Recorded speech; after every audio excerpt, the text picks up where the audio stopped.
Well, as promised, here is the gear video about what is necessary to become a master in USPSA. And that's a bit of a misnomer because there is almost no gear required to become a master in USPSA, just a little bit of hard work and some dry fire, and you will get there in no time, almost assuredly. And the point of this video is not to show off what I have, but to show you how bad what I have is, and to elucidate the point that the only thing you need to be halfway decent is to actually just do the thing that you're trying to be decent at. Starting out with the first bit of kit, the gun that I bought specifically to compete in USPSA carry optics. This is a Canik Rival-S. Now, why would you buy a Canik to compete in USPSA? Well, Caniks are kind of cheap USPSA guns. That's kind of their only purpose in existence. I really wouldn't buy one for duty or self-protection uses. There are better options out there for that, but as a meme gamer gun that's pretty easy to get good with, they're cheap. Specifically, the Rival-S for a steel-framed striker-fired handgun comes in at about 700 bucks on the low end, which is half the cost of the next closest steel-framed striker-fired gun. So it is a cheap steel-framed gun. Now, I've shot Glocks. My carry gun is a Glock 17. I've owned that since I was 21 years old and could actually buy a handgun. I'm very comfortable with Glocks. I enjoy shooting Glocks, but when I decided to do 25, 30 competitions this year, I wanted to buy a dedicated handgun for that purpose, where it was essentially just a meme gun for USPSA. In my mind, at the time, I was thinking, okay, well, a heavy-framed gun will do that. What's the heaviest frame gun that I can buy for the least amount of money? And that was the Canik Rival-S. Now, the nice thing about the Canik Rival-S is out of the factory, you don't need to do anything to it whatsoever. At all. The trigger is pretty darn good. I really wouldn't switch anything out on that. The ergonomics are okay. You swap whatever backstrap you want on. And then the optics plate system, while not ideal, it is pretty tall deck height, but I just kind of learned to live with it over the last 7,000 rounds or so. It's pretty much set up as you would want it out of the factory for a gamer gun. Now, to be clear, that does not mean that it is a nice gun. While I have enjoyed my time with the Rival-S, there is a point where I will switch away from it and probably never think about it again, probably somewhere around that 10,000 round mark when it reaches its final stage. I shot it for essentially the first 3,000 rounds completely bone stock. Then at the 3,000 round mark, I swapped out the recoil spring because it is a little bit oversprung from the factory. I used a Rune tactical brass guide rod and a 14-pound spring. The 14-pound spring was just too undersprung to always go back into battery, so I swapped to the 15-pound spring, which was good for a long enough period of time, and then it felt like it started to settle a little bit and start to go out of battery if I would shake the gun around too much. So that was a no-go. So we are actually currently, voila, back to the factory recoil spring, which is still a little bit heavy, but I'd rather deal with that than deal with the thing not always going back into battery.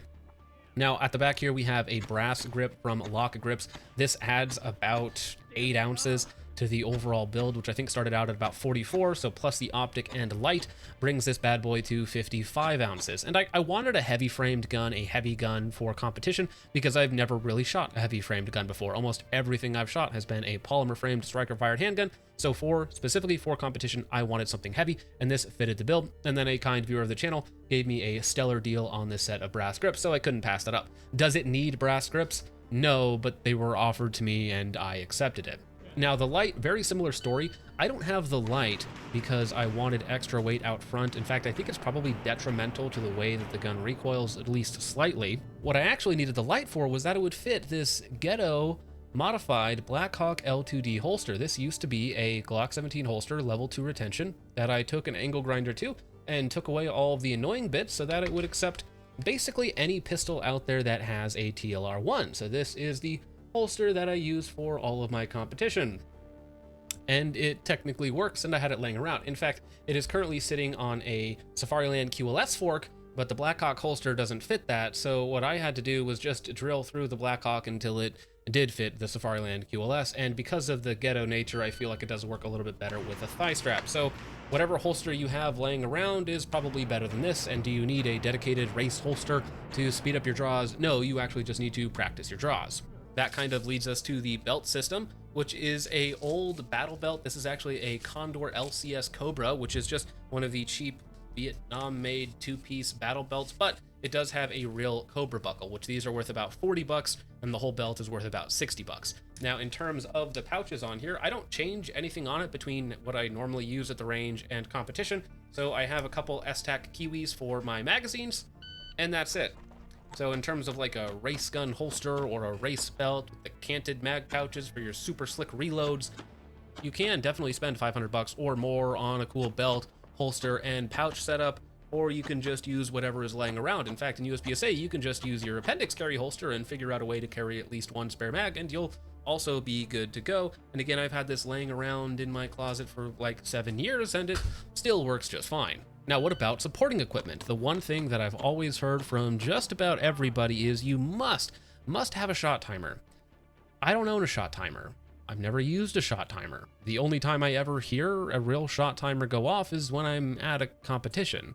I've never practiced with one, nothing of the sort. Now, they're certainly not a bad item to have, but at some point, fast is just fast, and if you're moving your body as fast as you can, unless you're some sort of invalid, you're going to be hitting the times necessary for master. Your accuracy and your fundamentals are going to be much more important than the difference between a 0.9 draw and a 1.05 draw or whatever it might be. Your consistency and your actual shooting fundamentals are going to be much more important than just some nebulous timer. Now, of course, that timer can be very useful, especially at the highest end, but if you're struggling to get out of like C class or something like that, well, a timer is not going to fix that for you. Maybe it's part of the problem, but it's probably the thing is the problem, not some other piece of supporting equipment. The only supporting equipment that I have is a roll of pasters and USPSA style targets, which you can get for about 80 cents to $1 a piece, depending on where you're getting them from. So as far as what I actually bought specifically for USPSA, it was basically the gun, a couple extra things, but honestly, I could have used my 17 as well with basically the same results. I think this might be a little bit easier to achieve what I want to with it. Not better, but a little bit easier for me at my personal skill level, though again, people can absolutely win competitions with relatively stock Glock. So I don't think that this is like buying me any sort of performance. I think that I subjectively like it a little bit more, even though this is not going to compete in terms of niceties with some of the higher end models. The machining is not particularly good. The reliability has been fine. The pre-travel on the trigger is kind of ridiculous. You have a very, very far trigger reach, which I don't necessarily like. Everything else is okay. I had the light laying around. I had the optic laying around. I had the holster, the belt, all that sort of stuff. I don't own a shot timer. I did buy some targets, but I was already buying targets, but I just bought specific USPSA style targets and the pacers to go along with them to be accountable. Now that brings me to accountability. I think that is the most important thing when it comes to actually being better and actually wanting to better yourself, is a little bit of personal accountability and accountability to people outside of just you. I am very fortunate to know some high-level shooters who I'm in contact with and who I know are watching me be a tard online, so there's that level of accountability to get better and to actually do the thing that I'm professing to do.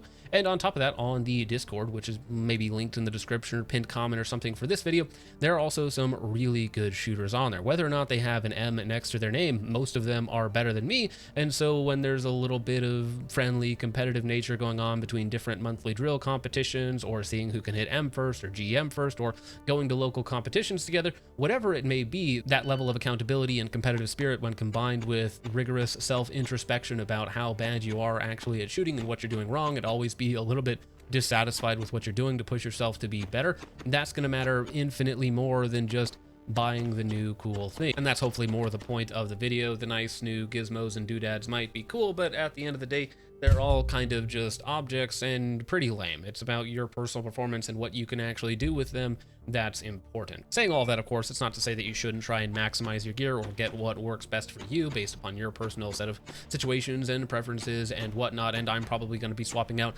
bits and pieces of my gear to maybe have a little bit more of a professional setup and take the game a little bit more seriously, as it were. And the most important thing that you can spend overall is, number one, time to actually get good, and that being dry fire consistently 15-30 minutes every single day. I think that's going to push you the furthest. And then second to that is going to be the ammunition. You should probably be spending about quintuple on ammo versus the next highest cost when it comes to shooting, because that's going to actually allow you to get the reps in to do the thing that you're practicing in dry fire and check that your practice is actually making progress. But that's where I'm at currently. That's what I'm using currently. So feel free to roast all of that in the comments down below and let me know what I should change or swap out, which, as I'm saying that, most of you guys will probably say quite literally everything, so that I could be a more serious gamer, though I don't intend to do that. So with all that out of the way, gentlemen, thank you so much for watching. I hope you all enjoyed. I will see you in the next one.